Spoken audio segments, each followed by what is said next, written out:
Good afternoon, good morning, and good evening, everybody, depending on where you're joining us from. We are giving it a few minutes for people to join the event. This is an event of the UN Alliance for Sustainable Fashion, and will be focused on women, fashion, and the SDGs. I just wait for a sign from the organizers also to let me know whether I can proceed or if people are still joining.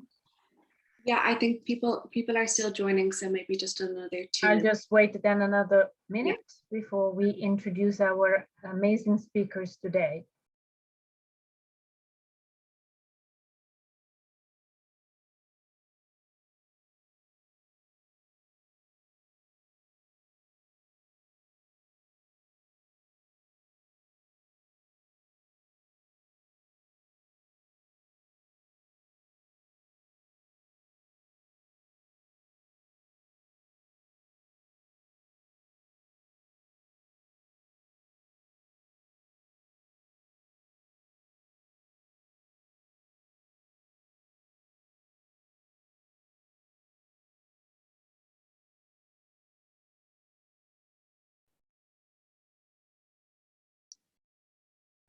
So we'll just give another minute just as people fill the room, but just to let everybody know that the chat function is open today. So please feel free to ask questions in the chat box and we'll try to get to as many as possible at the end of the session.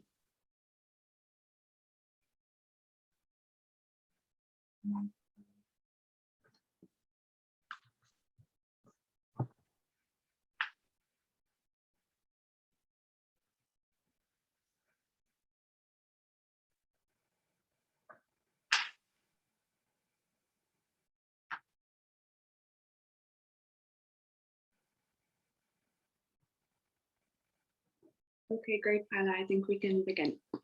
Thank you very much, and welcome again to this event of the UN Alliance for Sustainable Fashion on Women, Fashion, and the SDGs. My name is Paola Deda. I'm a director of the United Nations Economic Commission for Europe, and I have the honor of moderating this session, which really has amazing speakers and experts on the topic we are discussing. So I will like to start by giving a minute to each of our speakers so they will be able to introduce themselves directly to you. Let me start by Ms. Joni Simpson. She's a gender expert at the International Labour Organization in Bangkok. Joni, over to you, please. Thank you so much. Greetings from Bangkok, and it's a real pleasure to join this panel. I am a senior specialist in the decent work team of the ILO, covering East Asia, Southeast Asia, and the Pacific. And I am also a gender advisor under our ILO CEDA Decent Work in the Garment Sector in Asia project, where I'm responsible for an outcome specifically on gender equality. I look forward to the session. Back to our chair. Thank you, Joni. I'll go now to Ms. Roberta Annan from the African Fashion Foundation, and actually she's joining us from a beautiful beach. It's just a beautiful background. Go ahead, Roberta. Hi, good afternoon, everybody. My name is Roberta Annan. I am dialing in from Accra, Ghana, the center of the world. I am not at the beach, unfortunately.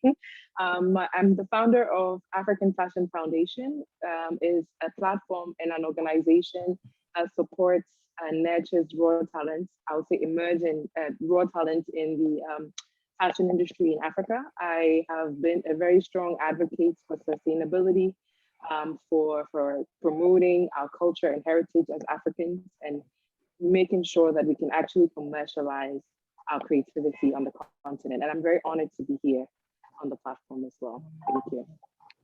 Thank you very much, Roberta. And we look forward to hearing from you about African fashion. Next on my list is Miss Kerry Bannigan from Fashion Impact Fund. Over to you, Kerry. Hello, everybody. Thank you for having me, and very thrilled and honored to be joining this panel here today. So I'm Kerry Bannigan. I'm the Executive Director of the Fashion Impact Fund.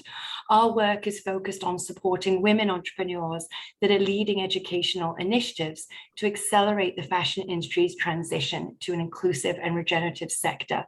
Our current programs include the Conscious Fashion Campaign. It's in collaboration with the United Nations Office for Partnerships and the Public Foundation. I have been an entrepreneur for about 14 years now, with a focus on impact-driven public-private partnerships, business development, and platform building in fashion and media. My work is very focused around leveraging fashion and media culture to drive economic development opportunities, cultivate global emerging fashion, and strengthen industry diversity. Thank you for having me. Thank you very much. And let's go to our last speaker, last but definitely not least, Ms. Madhu Vaishnav. Pardon me if I'm not pronouncing correctly. She's producer in the group Saheli Women. And over to you, Madhu. Thank you so much. So I'm Madhu Vaishnav, sitting in a small, tiny city called Jodhpur in Rajasthan. And we work for women empowerment, where we collect the ladies and give them a skills development with the textiles, beautiful handcraft work and stitching. And after they learn the skills, we link them with the work, and we are producing for many different brands around the world. And we see ourselves as a face of sustainability. Thank you so much for having me.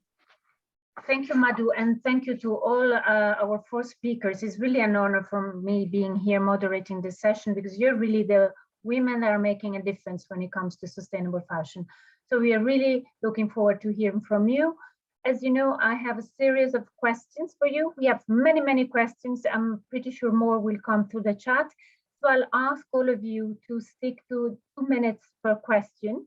We start with the first round from each of you, and then I will have questions that I will ask all of you to reply to. We start again with Joni. And again, please stick to the 2 minute time. My first question to Joni is about the ILO, as ILO recently published a report, Moving the Needle, on gender equality and decent work in Asia's garment sector. So Joni, what are the main challenges and barriers for advancing gender equality in the garment sector? And how has COVID actually intensified these challenges? Well, thanks for asking that question. And what we found in this report is that there is a lot of unfinished business that existed prior to COVID that was further exacerbated. So we can say, you know, although women are disproportionately represented in the garment sector, they continue to face obstacles for advancing in the sector. Women are still facing a significant gender pay gap, which existed before COVID, and pay discrimination is something that is very much one of the more tangible forms of discrimination that can be addressed. They're relegated to a narrow number of jobs and tasks, mostly in the low skilled and low paid, and they're facing limited opportunities for skills upgrading. So there are few career paths. So women are finding themselves during COVID, in particular, being the hardest hit, and those who are facing the most job losses.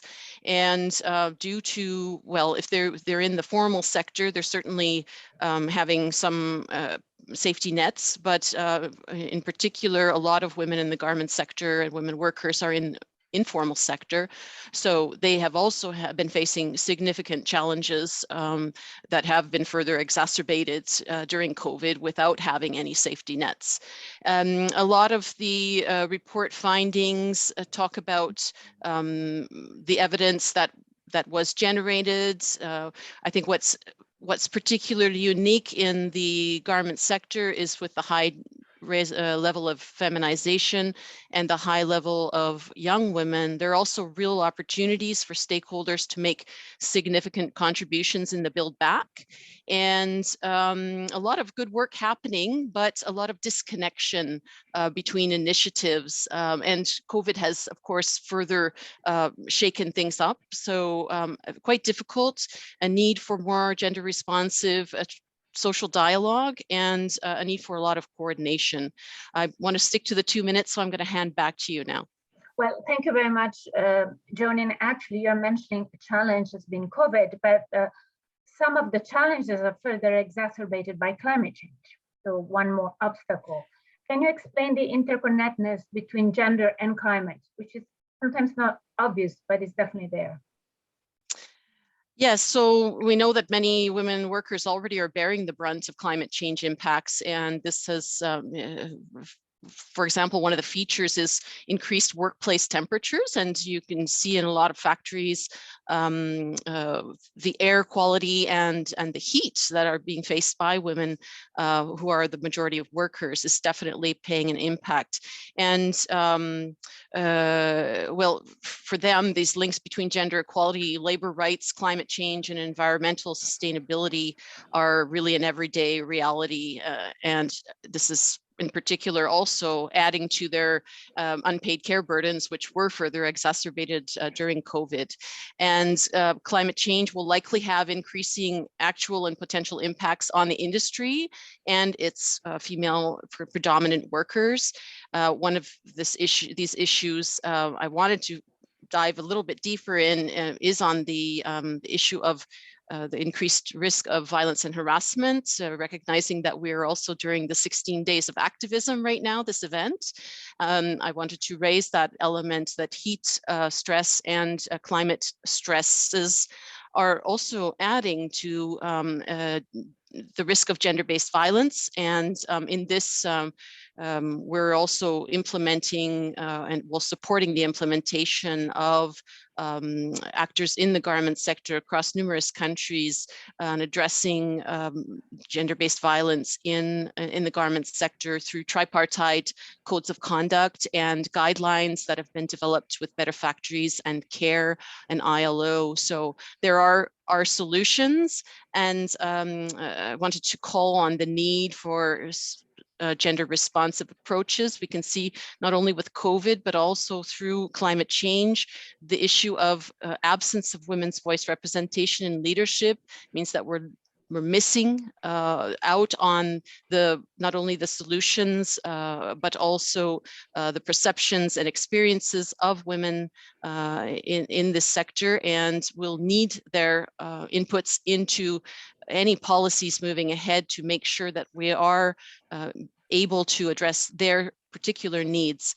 And I wanted to also mention that there is a new international labor standard on addressing violence and harassment in the world of work, the Violence and Harassment Convention, which also provides guidance on addressing and preventing violence and harassment at work, including gender-based violence, and gives roles and responsibilities and guidelines to governments, employers, and workers.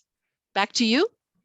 Thank you so much, and thank you for reminding also of the importance of this beyond climate. Last question really is to you as UN. Although many companies have actually committed to increasing gender diversity in the fashion industry, progress towards fixing it actually has been quite slow. So how can we accelerate the change, and what can the UN specifically do to speed up the achievement of SDG 5, so on women and gender in the textile value chain? Right. Well, I'd like to also highlight that it's not only SDG 5, but across all SDGs that we are addressing gender equality. And I think that the UN plays an essential role in supporting this transformative change in terms of supporting countries in putting in place relevant and evidence-based policy frameworks at the global, regional, and national levels. And we can play up the role of international human rights frameworks, international labor standards, like from the ILO, which are standard setting, international environmental commitments. And the other role, I think, that in addition to the technical role, is the convening role that the UN brings. And one of the things that came out in the Moving the Needle report is the disconnection. Like, there are a lot of great initiatives, but many of them are ad hoc or they're disconnected, and we need to see more connections between the stakeholders, more dialogue and social dialogue to make sure that we come through with the appropriate measures. And these convening spaces are what the UN can facilitate, in my view. Thank you, Jodi, and hopefully also through this type of workshops and the work of the UN Alliance. Now, I'll leave you, Joni, to go to Roberta and hear a bit about her views on the topic. Roberta, according actually to McKinsey, one of the sources of gender inequality is the disparity in sponsorship and mentorship available to female executives. And how then can female designers and creative professionals be supported to become leaders in the global fashion industry? And if you could share your views and experience on that.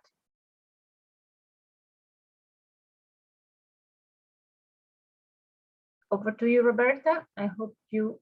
Oh, yeah, thank you Yes. so much, Paola. It's a very important question that you put forward.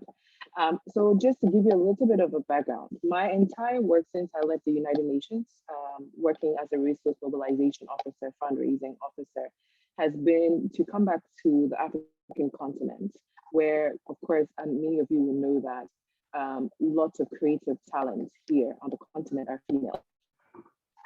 So Africa also has a very young population. So these are young females, and unfortunately, this of course is not an investable asset class. So a lot of investors wouldn't want to put money into female ventures. You know, if they had the option between female and male, they'll obviously opt for the male counterparts for so many reasons. And I think the challenges are even more endemic here on the continent. So I basically created a business around putting the infrastructure in place so that female entrepreneurs and creative businesses could become viable and also be in a position to kind of attract investment. So that is the work that I've done for the past decade through the foundation and now the fund, which was recently launched. So I just want to kind of touch on, you know, a little bit of my experience, because I think experience is the best teacher as I tackle this. So to me, to bridge the disparity in sponsorship and mentorship for female designers and creative professionals to thrive and become leaders in the global fashion industry, we need to be able to create acceleration and venture programs. So there has to be several layers to address the challenge. So first, if somebody has a business idea, we need to find a way to incubate that idea so that it goes from just ideation to an actual viable commercial venture. And that process of incubation can be anywhere between 9 to 12 months. And this is what we've done over the past kind of decade with fashion designers by creating incubation programs. And that incubation also gives them, you know, education is quite key, because one of the to me, for us to be plugged into the global fashion scene and for businesses to be viable, the creative entrepreneurs themselves also need to be educated about how to, you know, run a business. So it's not just the creativity, but it's also coupling that with the business acumen. That is what's going to help them, you know, be successful and also competitive in the global fashion industry. So that's key.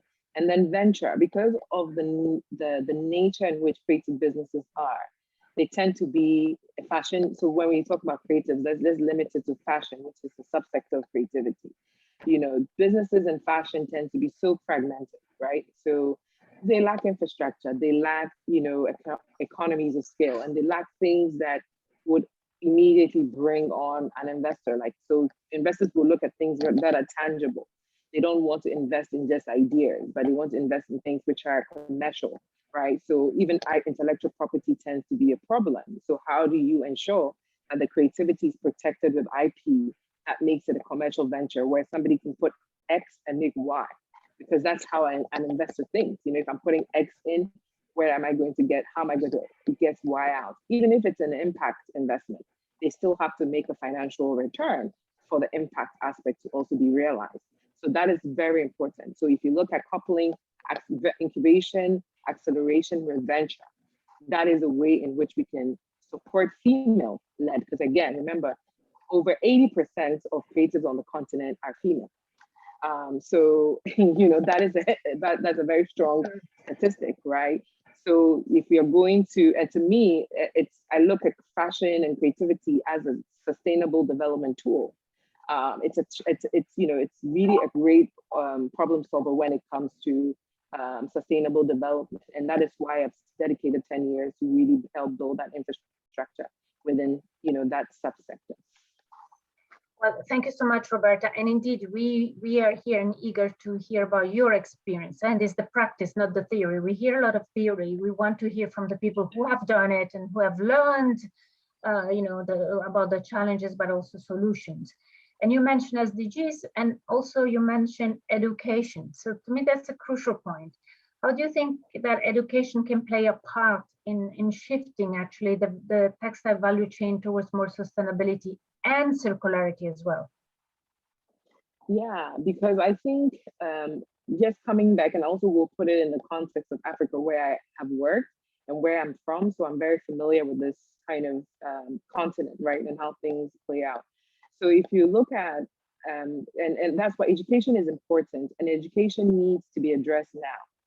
We can't leave it until, later to have a conversation about education. And the reason why I say that is we don't have to replicate the mistakes that have been done in other markets because there was a lack of education or there was just a focus on profits, right? So everything that we do within our foundation and within the businesses that I run, education plays a key role and in transforming the mindset, and shifting the mindset and from where we are thinking to actually putting us in a position where we could actually lead. Let me give you an example. If you look at Asia, markets in Asia and, how like the entire manufacturing, I would say textile, especially textile manufacturing supply chain, it's been heavily impacted with, so many things that we're now going back to address. Africa can then position itself as a key player for manufacturing, textile manufacturing especially, but not repeating the same mistakes that have been made in other markets, and focusing more on artisanship and craftsmanship. And this is where education takes a role, because in Africa, the way we educate is through storytelling, and it's through, it's typical to transform knowledge from one older person to the younger generation. But what we need to start doing is documenting and really archiving all of these things that are native to us and educating people properly so that we can understand, so that we don't have any issues with appropriation of our culture.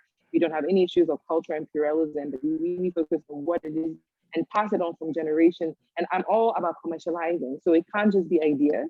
It has to be, we have to take record, of our ideas and our different artisanal skills that are native to us, and educate other people on what that means and how that can also give us revenue on a global scale. So education plays, and then other thing that really plays a role is digitization. And if you've seen how digitization has transformed industries on the global scale, I always say that, on the continent, there's also the opportunity to start, using digitized platforms to tell our stories. And you see that on Instagram. I mean, just a few days ago, there was, the opportunity for a Nigerian artist to do a huge concert in London, and he sold out using social media as a tool to actually sell his story. So we need to capture those because we have a large mobile penetration on the continent. We need to be able to use the digitized platforms to also propel the creative industries so that they can reach a wider audience, and then they can also create value in what they're doing and what they're selling. So education and digitization are very, very important for fashion industry, especially in the context of Africa. Thank you, Roberta, and thank you for sharing your experience with us. I'll come back to you then later with also questions that I'll address to everybody. Let's move now to Ms. Kerry Bannigan, Fashion Impact Fund. And of course, we have talked about many aspects, but including venture and finance. So how can finance enable women entrepreneurs in the textile sector to invest differently?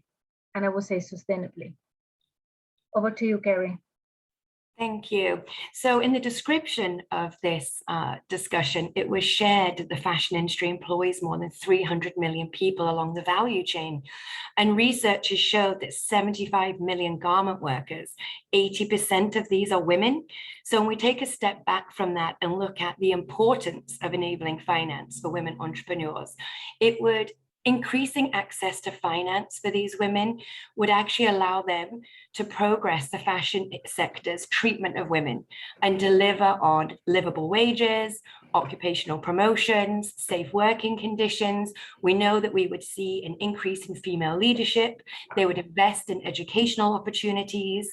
And I think what we need to look at as well is that growing evidence shows that access to savings, so not just how they invest it straight away into their business and community, but if they can save money, there's positive economic outcomes. It increases productivity, and it just shows what they can do to better the fashion industry within their own businesses.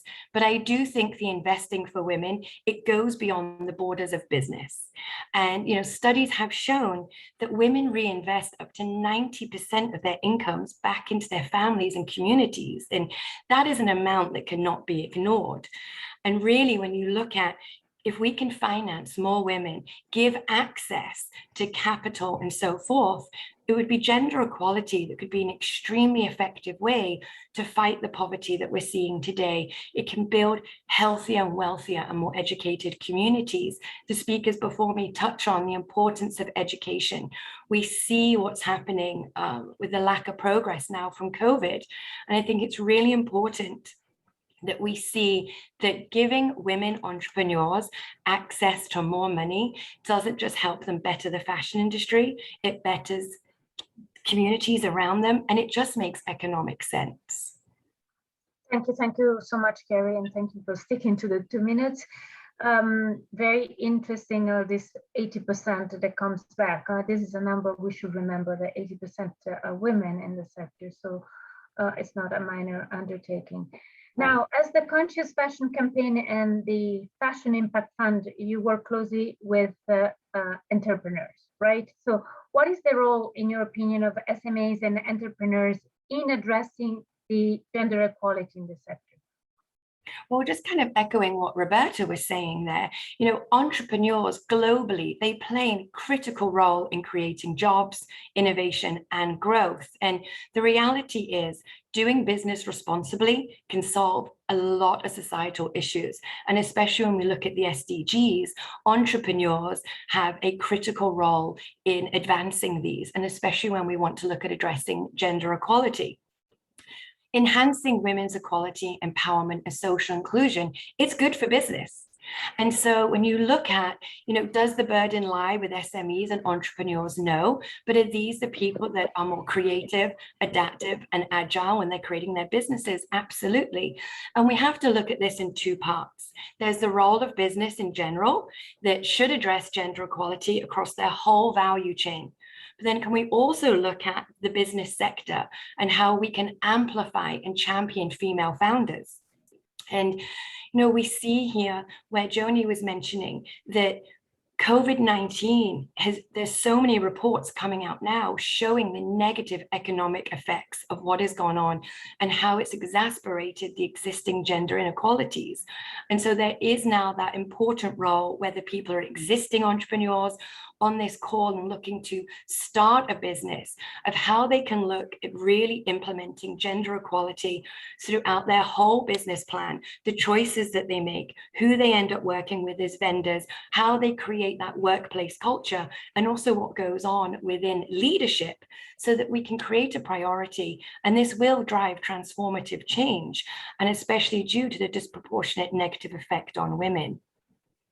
I actually want to add a little quote that the UN Secretary General said the other day, and it was, "Today's women leadership is a cause, and tomorrow it must be the norm."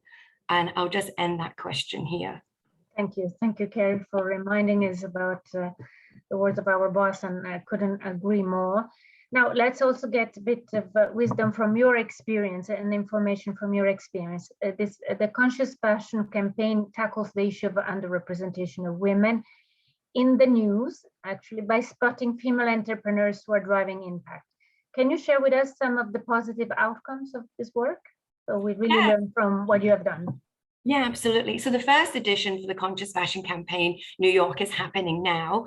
And with that, the 10 women-led fashion organizations who are the honorees were selected for driving social and environmental impact. And they will be showcased in a collective billboard campaign in February 2022 throughout New York City for New York Fashion Week. And really, the campaign is in phase 2 of its work over the last 3.5 years. But where it's going now is focused on media, was the Global Media Monitoring Project in its report for 2020-2021 revealed that women receive only 25% of news features globally. And that's just insane to me, because even when you look at this call and you think of people in your life and your community, they are doing incredible work. And so much of this is women-led, especially picking up the pieces of what's been going on in COVID. And so for us, what we're seeing with the honorees already, and it's just the first step until we get into 2022, we're being able to amplify the visibility of their work. And through this, coming back to the importance of educating, informing, and inspiring the world so they understand that these women are driving us towards and holding us to be responsible for an inclusive and fair future. And what's exciting is this, we're hearing from the honorees that already being a part of the campaign has helped them expand their mission awareness to a global community. They're being contacted by different media, potential partnerships, and it's collaboration that will really drive and increase media representation of women.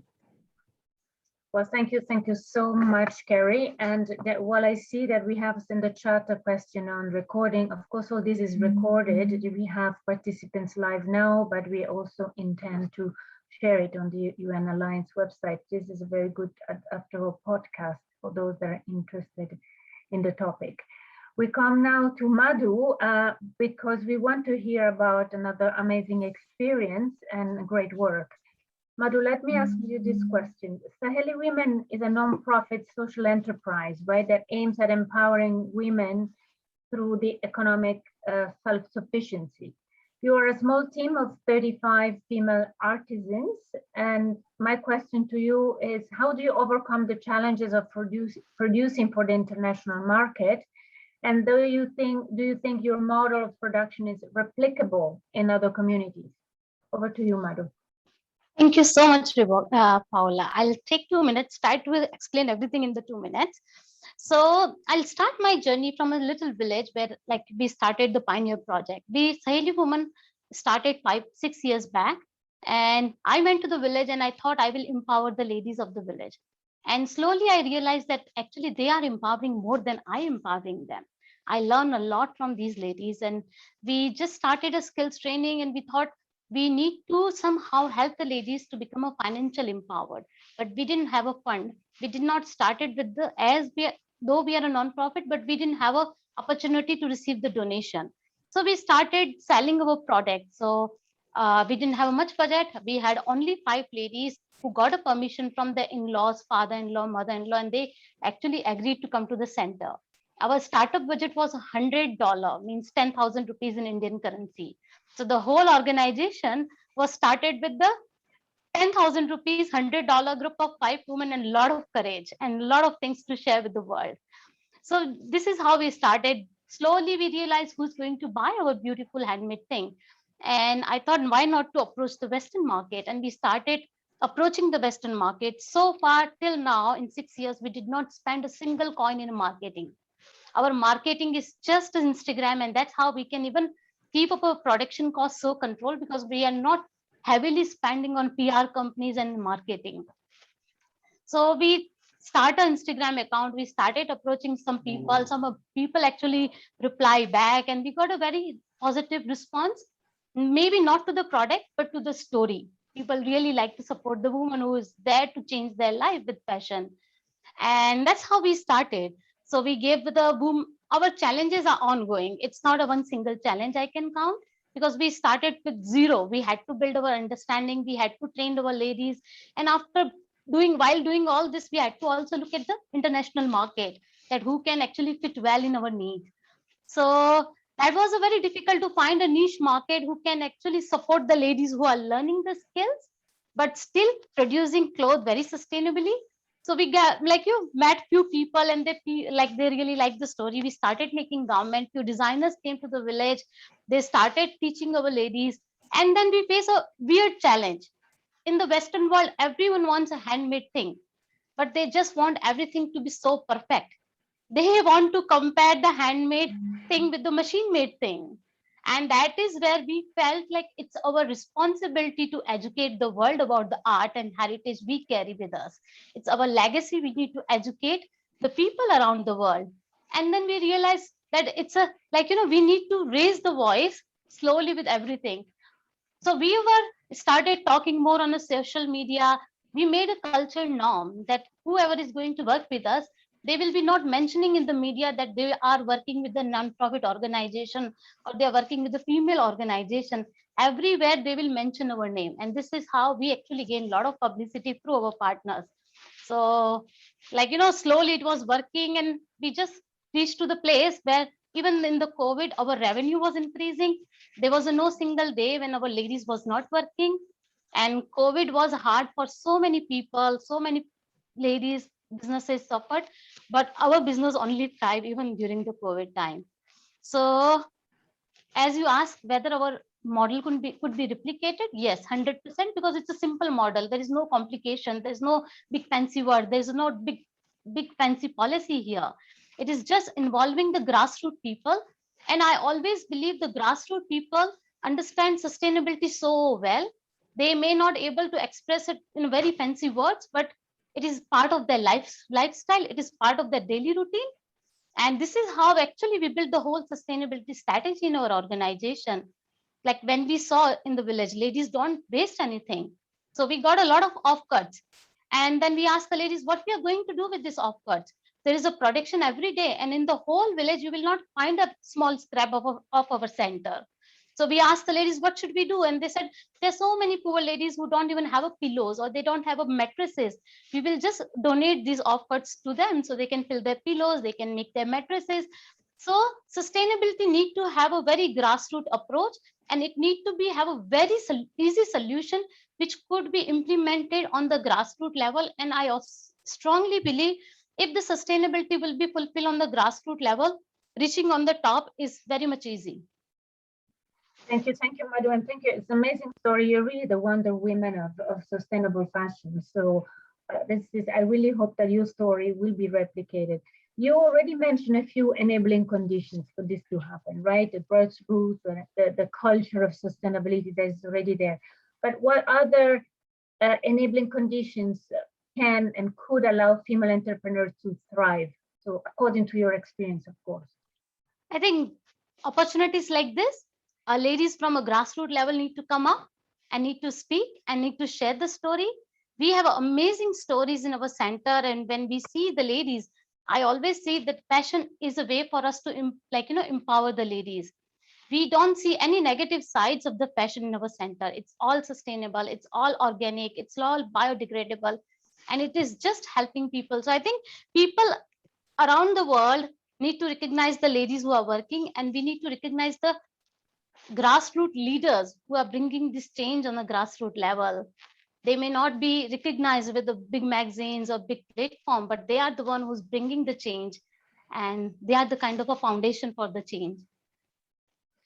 Thank you, Madhu. And like we have just finished this round of questions, and now we have questions for each of you, and also from the chat. Unfortunately, I don't see the questions in the chat, but before we go to those questions, let me start actually from you, Madhu. This is something that Roberta has already touched upon, and is really the impact on gender equality of digitalization in this sector. We should not forget this aspect, which is essential.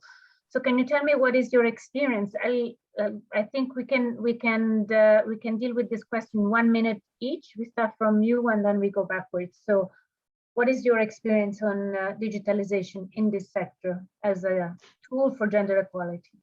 It is a tool for gender equality. Without this tool, we won't be not able to reach here.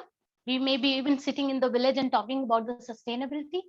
So we are keep training our ladies to use the different tools. Like recently we started the training, digital training for our ladies, that how they can actually keep the inventory ready. And this is a like all digital thing. We created a program. They don't know how to read, so we created everything visual for them. And then we are using social media a lot to share the story. Like Kerry said, very important thing, that 90% income goes in the family when woman is earning. And we are like, have seen many, all the evidence of proof in our center, that how we brought the ladies out from the home and gave them a training, and they started earning. Immediately, all the ladies sent their children to the school. When we use the hashtag who made my clothes, my ladies asked me, can you ask them? We really want to know who wears my clothes. And I feel like this is all conversation is happening. The conversation is moving because of the digital change in the world. During the COVID, when the situation was very difficult and I could not travel to the village, we were just placing the order on a WhatsApp. We were taking the orders from the client on a WhatsApp. We are sending the orders through WhatsApp in the villages, and ladies are distributing those WhatsApp in the group. So digital, it's very important at the moment in this current situation. Absolutely, that's also a very practical and good example. Thank you, Madhu. And again, congratulations. I see a lot of messages popping up, also congratulating you for what you have done. So well done. Kerry, what is your experience with digitalization, and how is important is in your experience? Yeah, and Madhu, congratulations, and thank you for sharing everything that you just did. And I think that's a great example to highlight the importance of ensuring that women actually have access to tech and to improve digitalization, because as Madhu just shared, it can make education and work opportunities more accessible. But this is only true if the infrastructure is in place. And we need to ensure that women receive the tech-focused education, the computers, the connectivity to access, and then the ability to equally compete in the space. Because I feel like a lot of tech is tied to male association, the male peers. And so, we need to ensure that access to this is equal across the board, and the infrastructure is there, because done correctly, just as Madhu has shown there as a practical example, this can improve social and economic outcomes for women. Thank you indeed, Kerry. And Roberta, I don't know, you already touched upon this, perhaps you want to add a thought on this from your experience? Yeah, so I'll give an example of what we did and how that really transformed, especially during COVID-19, and this is more of access to market and retail. So during the pandemic, a lot of designers didn't have the opportunity and the platform to showcase their work during Fashion Week, right? So we created something, we wanted to basically do a campaign on sustainability and looking at using resource and recycled clothing into and incorporating that within the collection. So we selected 4 designers and placed them in an incubator. And these designers, I don't know if you know this, but in West Africa, there's a huge environmental issue with secondhand clothing. And I've become one of the key kind of advocates and trying to see how we can take care of, this issue, because, a lot of the clothing that comes in, over 40% of them gets dumped on the ocean and in dumps, and it's become an issue. So we were trying to see how we can encourage young designers to use secondhand clothing into their, to create collections, using waste to create something which can be used. So we did a collection, and instead of showcasing this, we got a digital 3D designer to create a 3D model of this, the collection that the 4 designers created. And at an event with the University for the Creative Arts in the UK, we showcased this. And it was a great opportunity, because this is, just incorporating our creativity and using technology to showcase this one audience that otherwise would not even have the opportunity to see what is being done on the African continent.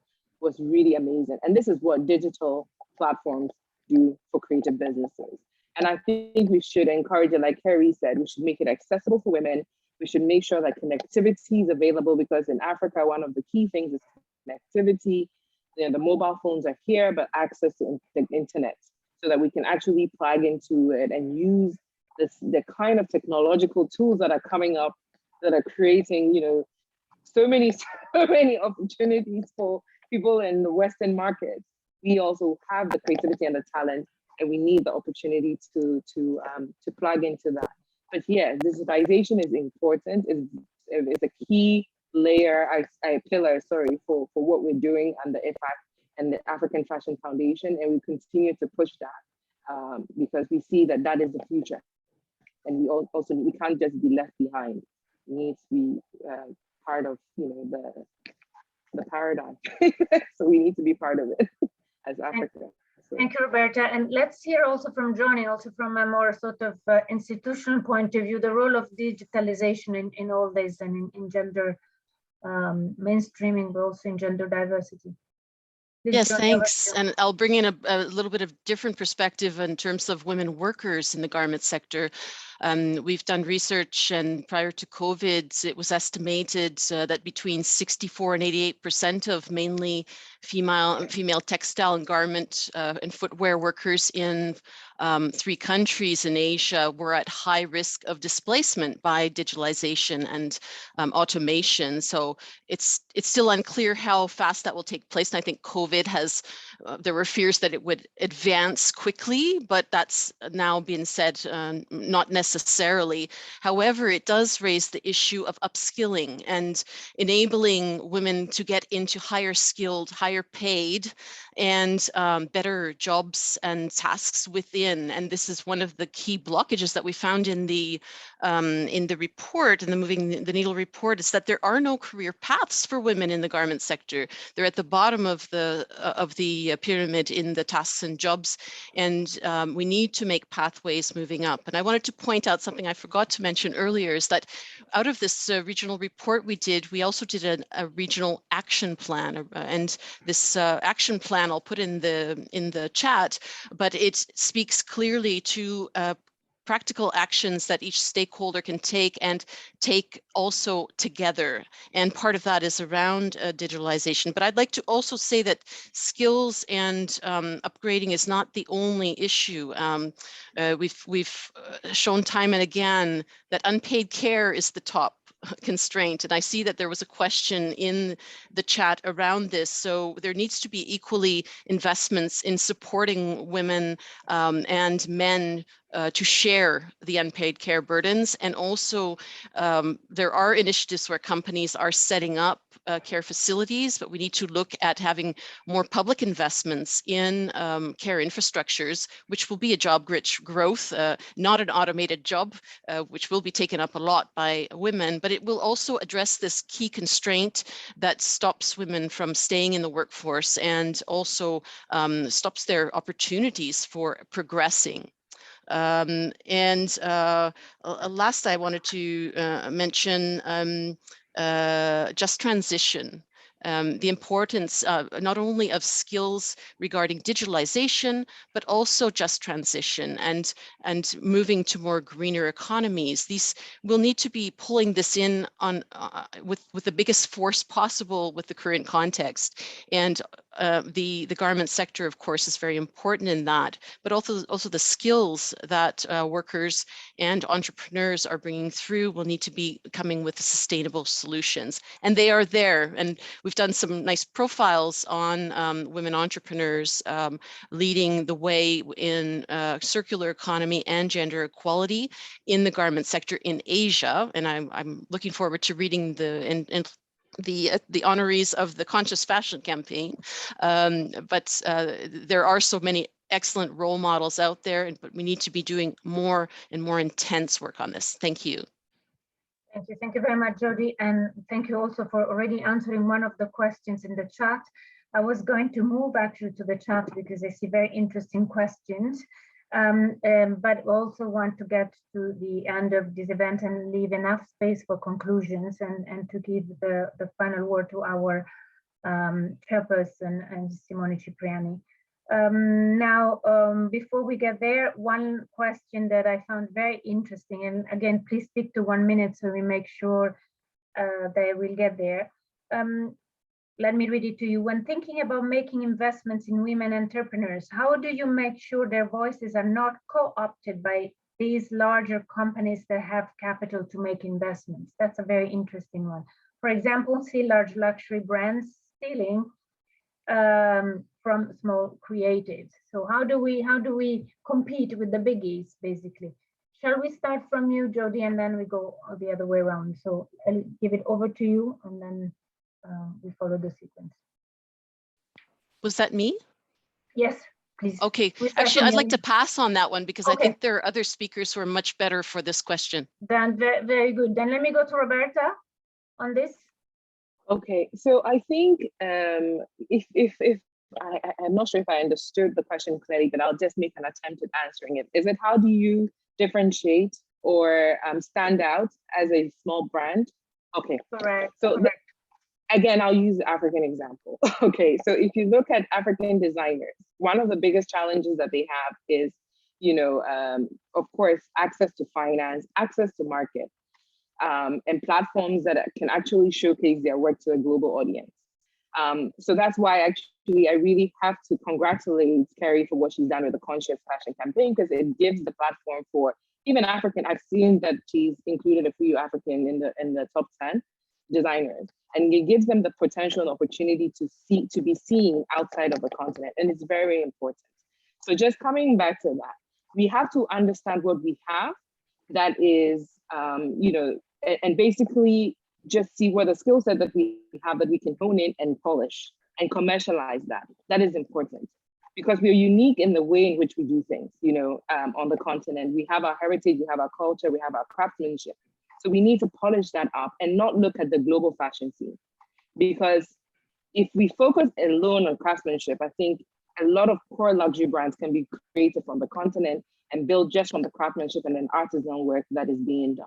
We don't need to compete globally. We don't look at bigger budgets, but just focusing on what we have and polishing that, because that is the biggest challenge we have. We don't need to compete with the Chanels and the Guccis of this world, because these businesses have been around for years, right?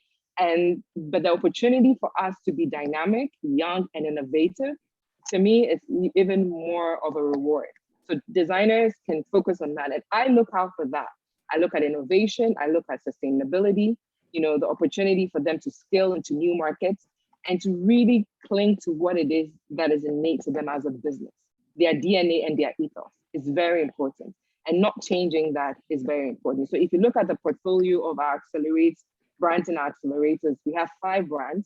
Each brand has their own ethos, and sustainability is of importance. And if you look at the businesses that we've invested in that are 3, we also have sustainability at the core of those businesses. So it's important to just be unique and focus on that. Thank you, Roberta. Thank you. It's really good to hear from your experience, because then we know that you are talking about what you did and what worked. So Madhu, perhaps you want to add on to that. We also are experiencing something similar, right? And you're not competing with the biggest, but you're creating I would say a sort of parallel market, which will be successful in a different way.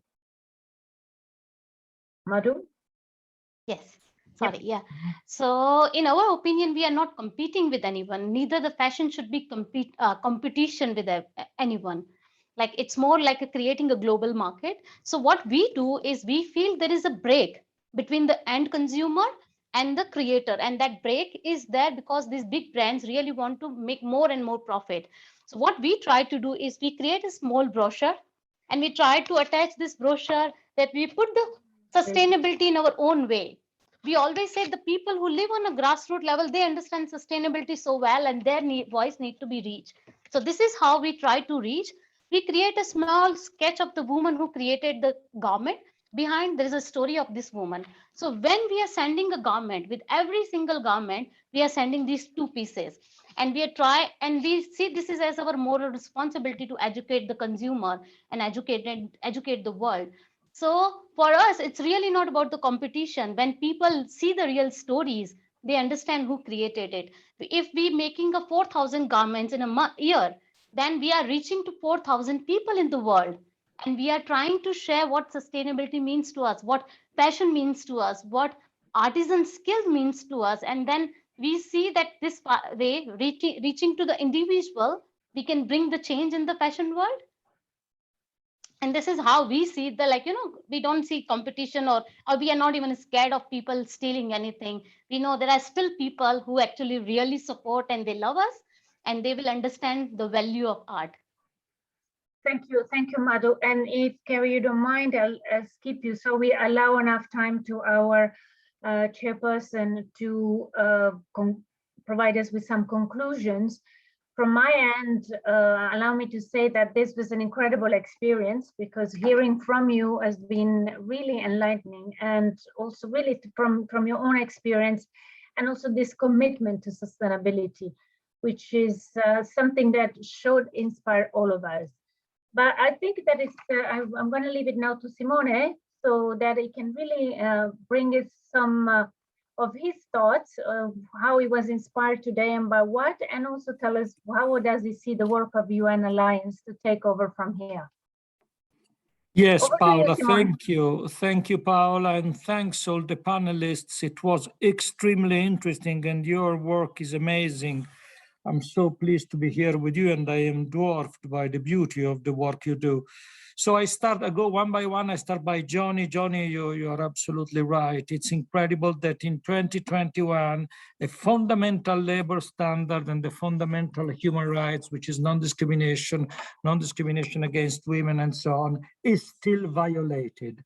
And you are right to say that the reaffirmation of the importance of international labor law, which is made by the International Labor Standard of the ILO, the human rights framework, the international environmental commitments, and all the guidelines and pieces of soft law that come from them, such as the SDGs, OECD, and so on. It's incredible that there is a disconnection among stakeholders on these things. You are absolutely right. We have to close this disconnection. We have to create more of these convening spaces. And I think the next step in the Alliance will be to create a convening space exactly on this new labor standard of the ILO, the violence and the Convention Against Violence and Harassment Against Women. This is in connection with the human rights framework, is in connection with one of the fundamental principles of labor law. We will convene a space to discuss this. I remind to everybody that the decent work policy, the decent work agenda of the ILO is also embedded in SDG number 8. It's part of the SDGs, and it's a key element of a world with less equality and a better world today. I just say incidentally that human rights are universal. They do not belong to one culture or to the other. They are universal. International labor law is also an application of human rights. So these are universal issues, and I'm very glad that Joni brought them up to the surface in such a powerful way today. And then Roberta and I are friends. We always discuss things. Roberta, you're absolutely right on access to capital for female investors. It's very difficult. We need an infrastructure. There is also a general issue in the world of today of access to capital, the issue that VC, venture capital investors, have become investors that invest in companies that are already launched, that are already doing well. And so to invest in the early stage, as many women-owned businesses would need, you need the presence of angel investors. But angel investors in the world of today are getting together and becoming what VC investors were before, which means that it's more and more difficult to have access to capital for the initial stages, even more for women. And you are right, Roberta, to mention the importance of incubation and acceleration of new businesses. Blended investment facilities in which you have an accelerator, probably also funded by public money, because this is public money that is well spent, an accelerator that helps women-owned business in the early stages to reach a minimum level of viability, and so to become a deal with investors. This is an extremely important point. And it's part, as Paola asked, Paola is very severe, you know, and she asked practical things, practical outcomes. This is part of a new program that we are designing together for Africa to create a blended investment facility that allows this, that allows women entrepreneurs in the early stage to have an acceleration process and then to enter the deal flow in capital. The education is absolutely important. Education, you've touched all the points. I just add one point. How do we create value? That's a question. How do we create value? Every business, women-owned business are usually very, very, somebody said it, socially oriented towards workers. There's a mentality of care which is more evident in women-owned businesses, but what is the value we create? We need to remember that we need to create value for society as a whole. We need to create value for the planet. We need to create value for stakeholders altogether, not only for shareholders. I am discussing in this period with the EFI the development of a social profit and loss account with some fashion brands. Other fashion brands have the profit and the environmental profit and loss account. We need to understand how we remunerate financial, environmental, and social capital. And the issue of digitization is extremely important. I'll come to this later in connection also with what somebody else said on digitalization and 3D and all the tools of social media. But I wanted to remain on the thing of access to money with reference to what Kerry said in a very powerful way, the importance of finance for women, the importance of access to money. And this is also access to credit. In many places where we work, women businesses have a huge burden to access credit. I was discussing credit terms for a credit line for some company in women-owned companies in Burkina Faso, and the interest rate on annual basis was 17%. In other places, we find 21%. It's impossible to get access to money with these conditions, and even more for women, because women are furtherly discriminated when it comes to going to banks as a women-owned business. We saw it in our experience in some of the places where we work. And the same applies, as I said before, to access to capital, access to finance, to trade finance, access to credit, access to capital. And the importance of education, you are right, Kerry. We want to achieve the SDGs, which are an important guideline if we want to have a planet and a civil society in the future. If we want to counter the threat of extinction, we won't really achieve the SDGs if without the engagement of the private sector, without the engagement of entrepreneurs, and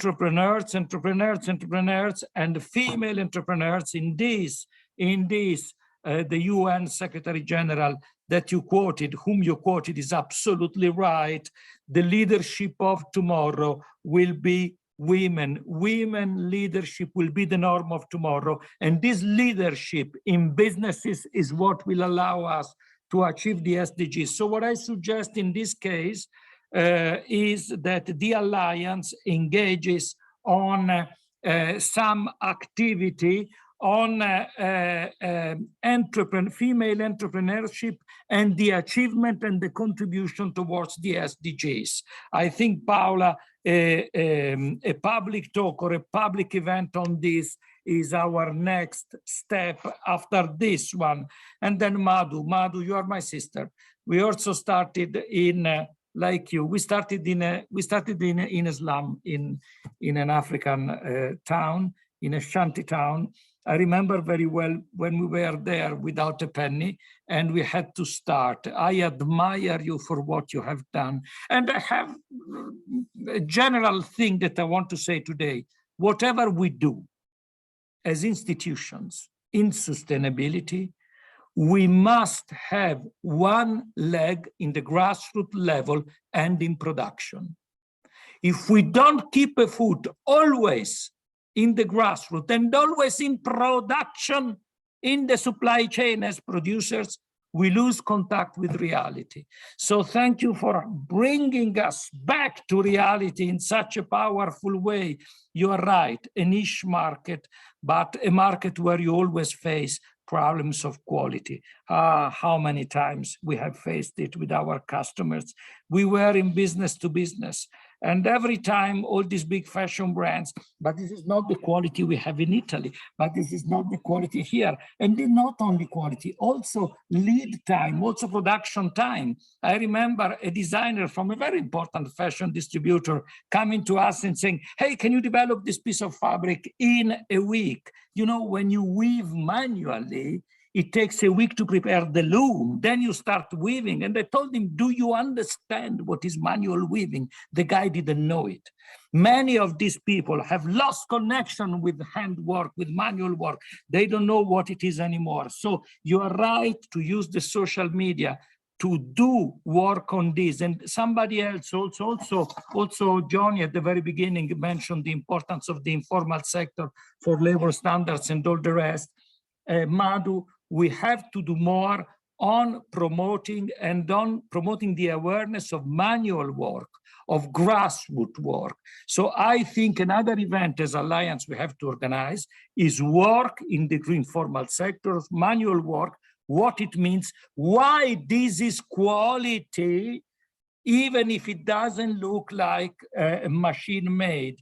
And then the work that you do in distributing the offcuts, and the work that you do in engaging your people at grassroots level, it tells you really that sustainability is really achieved by grassroots leaders. You are right. And this is why another thing that I want to propose to the Alliance is some coalition visibility for grassroots leaders all over the world. You are the leaders of change. We need to be with you. We need to be more with you. And I want to touch a point on digitalization. Digitalization, I want to, whatever you want to call it. I am always surprised by one fact, that there aren't too many CAD/CAM device in product development and in pattern making and grading in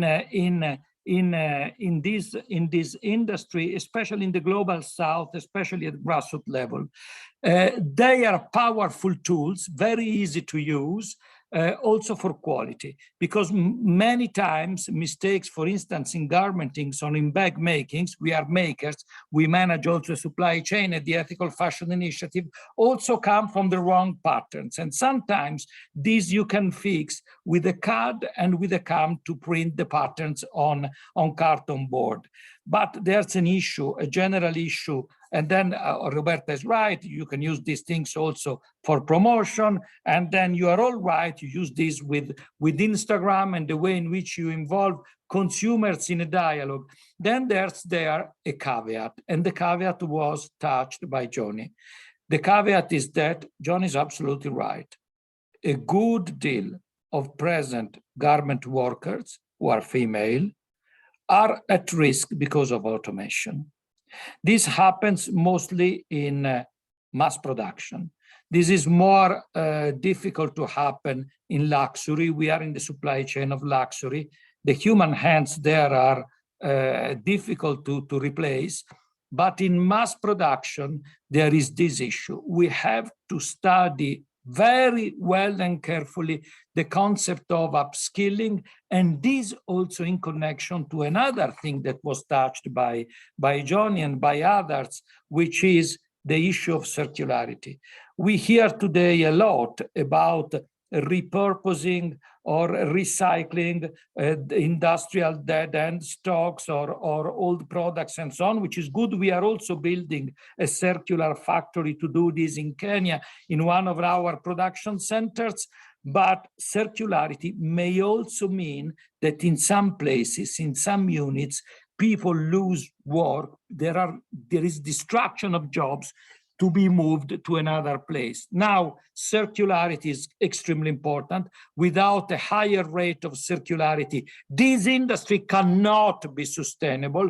So we must carefully think on how to implement this necessary thing in such a way that we upskill and we allow people to be part of this. In the place where we are implementing the new circular factory, we are creating a training program for people to be retrained to the new productions.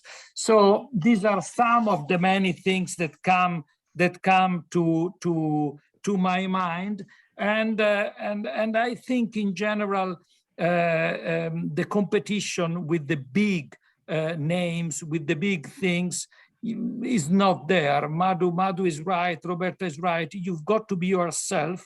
In our case, in our experience, we became also suppliers for these big names, not only promoting the brands of the people who work with us in Africa, wherever we work, but also becoming suppliers. The point is to be very clear on the communication with the final consumer. And this is the final point I touched today. There's a huge cacophony. There's a huge noise around sustainability. Everybody says everything. You find people who claim to be carbon neutral and who do carbon offsetting, and people who claim the same and do carbon insetting, which are actually two completely different things.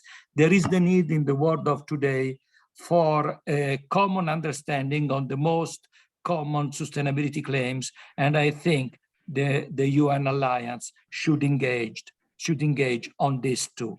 Thank you. Thank you. Thank you very much, Simone, for your passionate closing remarks. And actually, one thing we haven't said is that for gender to be high on the agenda in fashion, we also need gender champions, and definitely you are one. And you don't need to be a woman for a gender champion. Thank you so much. No, I'm pretty sure all those that work with you know that you are indeed a gender champion, not only when it comes to these discussions, but really in reality. So this is a fundamental point for the industry also to be supported by people like you. Now, I think we have, we came up with many ideas also for our future work. One important thing that I want to mention in closing, that you will have this video recorded and available soon on our webpage. And I think it's also a bit, speaking of digitalization, our task then to share it as widely as possible through our channels to reach more people. There were incredible messages today and incredible stories that need to be heard. So I count on all of you, of course, now to take it from here. It was really an honor for me to moderate this panel. I really feel that we had incredible speakers with a lot of important ideas. So thank you all for that. And I'm pretty sure we're gonna meet again in another episode, so to speak, of our webinars of the UN Alliance for Sustainable Fashion. Thank you very much and goodbye, everybody. Bye-bye. Thank you. Thank you. Thank you. Goodbye, everybody. Bye-bye. Thanks. Bye-bye. Madhu, keep the good work up. Thank you.